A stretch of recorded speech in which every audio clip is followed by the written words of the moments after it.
और अब बात कोरोना से मचे कोहराम की। कोरोना की एक नई लहर ने एक बार फिर पूरी दुनिया को झकझोरा है। विश्व के करीब 1/4 देशों में कोरोना के आंकड़े बेतहाशा बढ़ रहे हैं।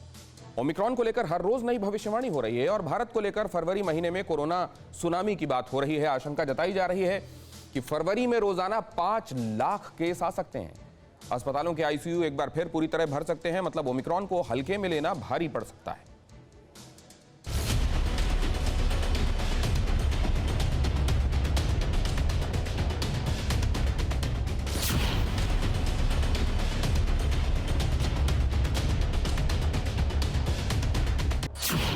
कोरोना पर नई भविष्यवाणी, फरवरी में आएगी सुनामी।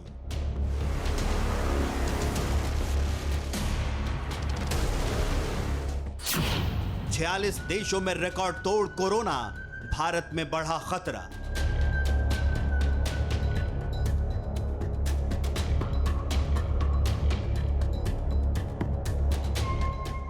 सबसे पहले देखिए कि कोरोना का नया विस्फोट कितना घातक और कितना विनाशक होता जा रहा है।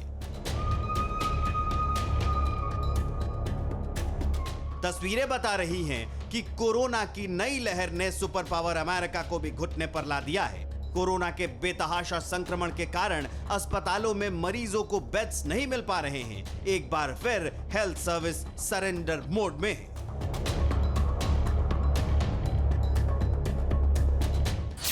अमेरिका के डेली केस के आंकड़ों पर भी निगाह डाले तो ये डरा रहे हैं। रोजाना लाखों नए केस आ रहे हैं और सैकड़ों हजारों लोगों की जान जा रही है।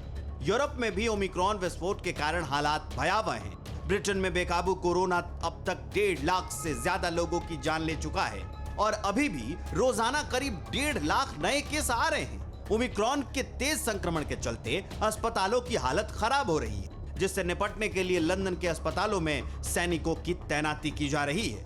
ऑस्ट्रेलिया में भी कोरोना के मामले बहुत तेजी से बढ़ रहे हैं। मैं 4 दिनों में यहां कोरोना के केस करीब 250% बढ़े हैं, जिसके कारण हॉस्पिटल्स फुल हो गए। ऑस्ट्रेलिया में सबसे अधिक आबादी वाले राज्य न्यू साउथ वेल्स में ओमिक्रॉन विस्फोट के कारण हालात भयावह हो चुके हैं। अस्पतालों में बढ़ती भीड़ की वजह से बहुत जरूरी होने पर ही हॉस्पिटल में जाने की सलाह दी गई है।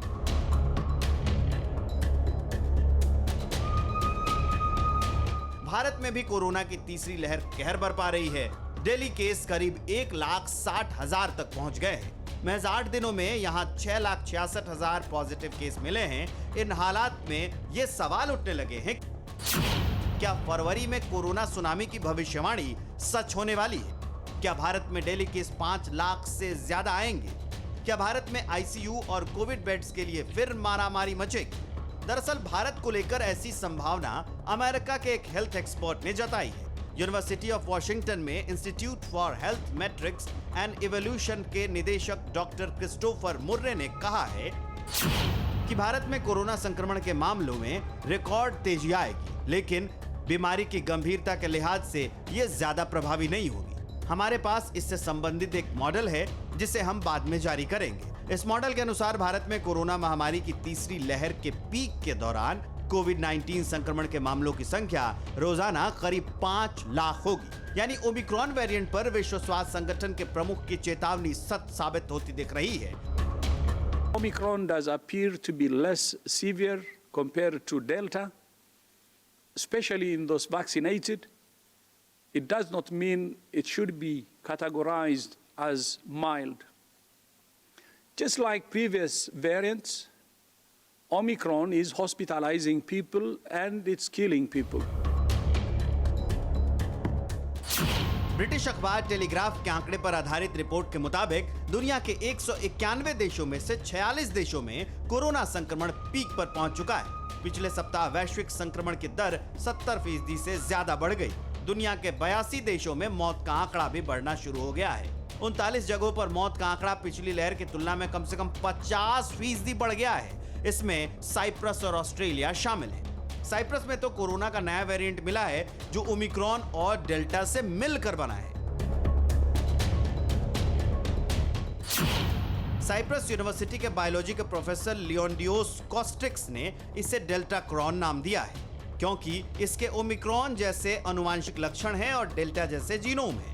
रिपोर्ट के अनुसार साइप्रस में डेल्टा क्रॉन के अब तक 25 मरीज पाए गए हैं। मतलब कोरोना के नए वेरिएंट ओमिक्रॉन को हल्के में लेना भारी पड़ने लगा है। खौफ बढ़ता जा रहा है क्योंकि कोरोना वायरस दिन ब दिन रंग रूप बदलता जा रहा है। कोरोना की नई चुनौती से निपटने के लिए रविवार शाम प्रधानमंत्री ने समीक्षा बैठक बुलाई, जिसमें गृह मंत्री अमित शाह, स्वास्थ्य मंत्री मनसुख मंडाविया समेत कई बड़े अफसर शामिल हुए।